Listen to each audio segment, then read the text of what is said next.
नमस्कार दोस्तों, स्वागत है आपका न्यू क्लासेस में। आज हम पढ़ेंगे मृदा। मृदा के बारे में आज हम पूरा पढ़ेंगे।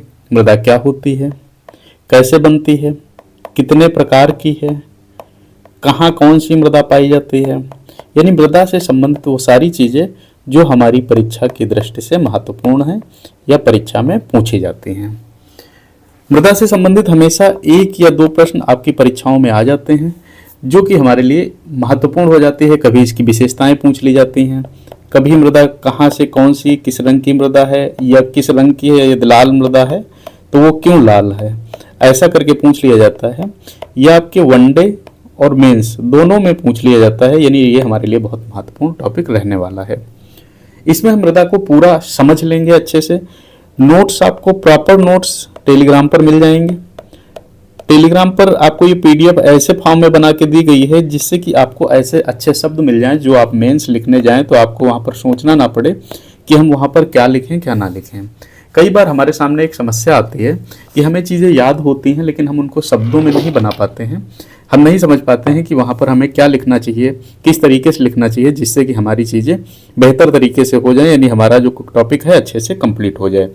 इसलिए आपको यहाँ जो पीडीएफ दी जाती है वो कोशिश ये रहती है कि इतनी बेहतरीन, इतनी सुव्यवस्थित हो कि आपको बार बार उससे संबंधित चीज़ें और कहीं से न ढूंढनी पड़े।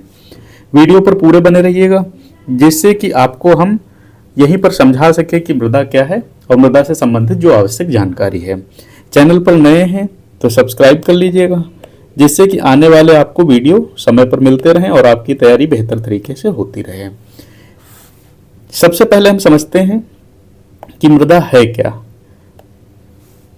मृदा किसको कहते हैं? तो जो पृथ्वी की ऊपरी सतह है, पृथ्वी की जो ऊपरी सतह है उसको हम मृदा कहते हैं। यानी एक ऐसी सतह जिस पर हम चलते हैं, जिस पर हम भौगोलिक संरचनाएं हमारी होती हैं, जिस पर जैविक प्रक्रियाएं होती हैं। यह बनती कैसे है? चट्टानों के अपरदन से, यानी चट्टानों के अपरदन है, अपक्षयन है, या और ऐसी क्रियाएं जिससे कि चट्टानें धीरे धीरे खिसकती रहती हैं और वो एक समतल आकार ले लेती हैं और बहुत बारीक महीन कणों में बट जाती हैं और मृदा का निर्माण करती हैं। मृदा हमेशा एक जैसी नहीं होती है। मृदा स्थिति के हिसाब से, कई बार कह सकते हैं कि पहाड़ों के जो पास की मृदा है वो उसकी प्रकृति दूसरी होगी, मैदानी क्षेत्रों में जो मृदा है उसकी प्रकृति दूसरी होगी। कुछ मृदा कृषि के लिए महत्वपूर्ण है, कुछ मृदा पर्यावरण के हित से अच्छी है, कुछ मृदा कृषि के लिए नहीं अच्छी है। मृदा है, ऐसा नहीं कि वो मृदा नहीं है, लेकिन वो अच्छी नहीं है, यानी बहुत महत्वपूर्ण नहीं है। मृदा का एक और नाम जो होता है वो मिट्टी होता है। तो अच्छा, एक चीज़ और आपको इससे पहले समझनी पड़ेगी। मृदा से संबंधित ये जो विभाग होता है, जो कि मृदा के बारे में बताता है, उसको बांटता है कि कौन से कितनी प्रकार की होगी, आधार उसका देता है, उसको हम बोलते हैं ICAR। ICAR का मतलब है भारतीय कृषि अनुसंधान परिषद। ये जो है मुख्य भूमिका निभाता है मृदा को बांटने में, मृदा के बारे में कि किस आधार पर मृदा बांटी जाएगी, कैसे मृदा होनी चाहिए, या कौन सी गुणवत्ता उसमें देखी जाएगी। थोड़ा ICAR के बारे में समझ लेते हैं। एक बार इससे संबंधित प्रश्न आया था। क्या होता है? सबसे पहले देखो, ये कृषि अनुसंधान परिषद जो है भारत के कृषि एवं किसान कल्याण मंत्रालय के कृषि अनुसंधान और शिक्षा विभाग के तहत एक स्वायत्त संगठन है। ये एक स्वायत्त संगठन है। इसका कार्य क्या रहेगा? कृषि से संबंधित जितनी रिसर्च करनी है या जो चीज़ें हमें इसके बारे में जाननी है, समझनी है, या किसी विभाग को बनाना है, जैसे बागवानी है, मत्स्य है, या उसके लिए कौन कौन सी चीज़ें अच्छी होनी चाहिए, इससे संबंधित, कृषि से संबंधित पूरा काम जो है वो यही करेगा। इसकी स्थापना कब होती है? 16 जुलाई 1929 को इसकी स्थापना होती है। इसके बाद इसका जो मुख्यालय बनाया गया वो नई दिल्ली में है। मुख्यालय पूछा गया था एक बार और इसकी स्थापना पूछी गई थी, इसलिए आपको ये पढ़ाना जरूरी था। पहले इसका नाम क्या था? Imperial council of agricultural research. पहले इसका जो नाम था वो imperial council of agricultural research था। तब भी इसमें कृषि से संबंधित खोज, कृषि से संबंधित आवश्यक जानकारी, कृषि से संबंधित जागरूकता अभियान, वो सब यहीं से चलाए जाते हैं। नई दिल्ली में इसका कार्यालय है। आपने देखा होगा कि डेयरी उत्पाद के लिए कभी कोई कार्यक्रम चलाए गए, आपने देखा होगा कभी मत्स्य पालन है या मधुमक्खी पालन है या इससे संबंधित जितने कार्यक्रम हैं वो ये विभाग यही सब देखता है। तो इसी विभाग ने क्या किया, हमारे लिए कुछ मिट्टियों के वर्गीकरण किए। फिर आते हैं अपनी मृदा पर। मिट्टियों के वर्गीकरण किए। वर्गीकरण कैसे किए? देखो, इन्होंने भौगोलिक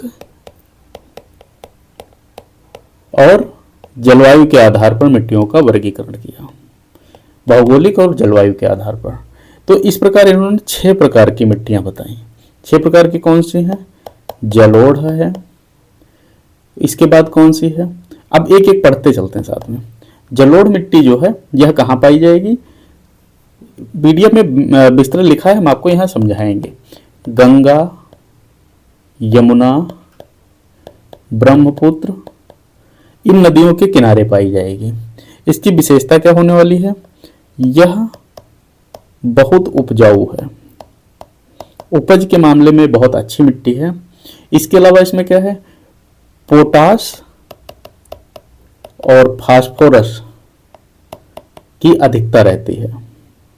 इसमें जो पोटास और फास्फोरस है यह अच्छे से पाया जाता है, जिससे कि हमारी फसल बेहतर तरीके से होती है।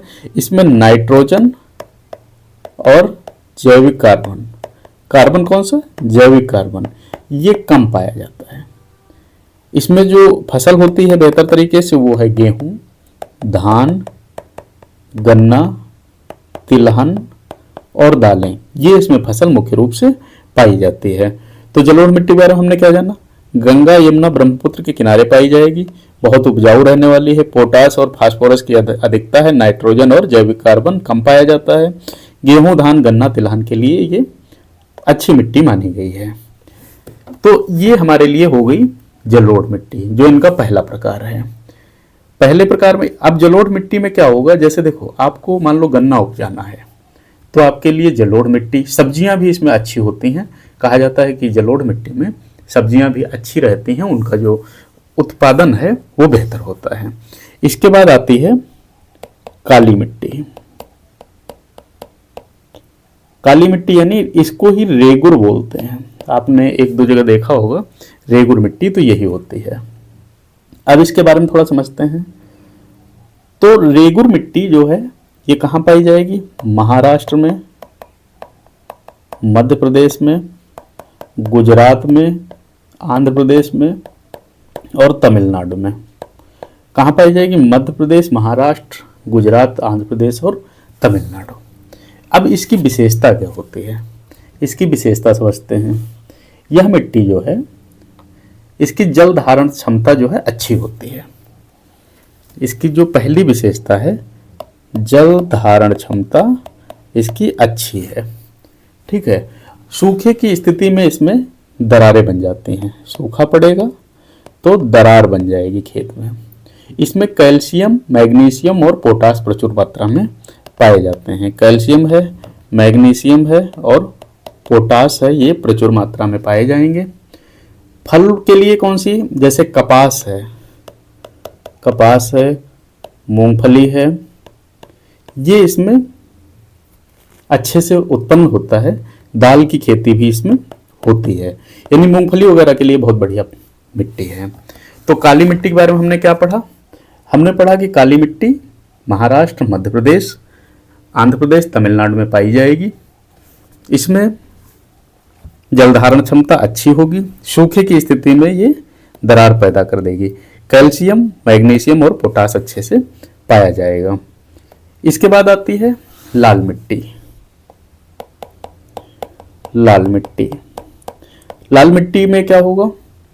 यह कहाँ पाई जाएगी? उड़ीसा, छत्तीसगढ़, तमिलनाडु, कर्नाटका, आंध्र प्रदेश, झारखंड और पश्चिम बंगाल, इन जगहों पर ये पाई जाएगी। इसमें विशेषताएं क्या हैं? लौह ऑक्साइड की अधिकता रहती है, लौह ऑक्साइड की अधिकता रहेगी, जिस वजह से इसमें रंग लाल हो जाएगा। लौह ऑक्साइड ज़्यादा होगा तो रंग लाल हो जाएगा। इसमें नाइट्रोजन, फास्फोरस और ह्यूमस की कमी होती है, ह्यूमस की कमी रहती है। ज़्यादा क्या रहेगा? लौह ऑक्साइड, जिसके कारण इसका रंग लाल हो जाएगा। फसल इसमें कौन कौन सी होगी? मोटे अनाज इसमें ज़्यादातर होंगे।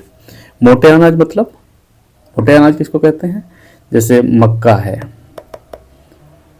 तिलहन इसमें अच्छे होंगे, कपास इसमें अच्छी होगी, कपास के लिए अच्छी है, सब्जियों के लिए अनुकूल रहती है, बहुत अच्छी नहीं है लेकिन सब्जियों के लिए अनुकूल रहती है। इसके बाद आती है लेटेराइट मृदा। लेटेराइट, लेटेराइट मिट्टी में क्या होने वाला है? पश्चिमी घाट पर पाई जाएगी। कहाँ पाई जाएगी? पश्चिमी घाट, पूर्वी घाट, असम, मेघालय और केरल में पाई जाएगी। विशेषता क्या है? लौह एल्यूमिनियम ऑक्साइड ये आपका अधिक रहेगा, अम्लीय रहेगी और जैविक पदार्थ इसमें कम रहते हैं। जैविक पदार्थ जो हमारी कृषि के लिए आवश्यक होते हैं वो कम रहते हैं। इसमें क्या क्या हो सकता है? चाय हो सकती है, कॉफ़ी हो सकती है, रबर हो सकती है, काजू हो सकता है, यानी नकदी जो फसलें हैं उनके लिए ये बहुत अच्छी रहने वाली है। मिट्टियाँ, प्रकृति इनकी बहुत अलग अलग है, हर जगह पर अलग अलग प्रकृति के हिसाब से मिट्टियाँ पाई जाती हैं। इसके बाद आती है मरुस्थलीय मृदा। मरुस्थलीय मृदा में क्या होता है? ये जैसे राजस्थान में पाई जाएगी, गुजरात में पाई जाएगी, हरियाणा के शुष्क क्षेत्र में पाई जाएगी। ठीक है, इसकी विशेषता क्या है? लवणीय रहती है, लवणीय अधिक है और जल धारण कम है, जल धारण क्षमता है ही नहीं इसमें, इसलिए ये खेती के लिए अच्छी नहीं है।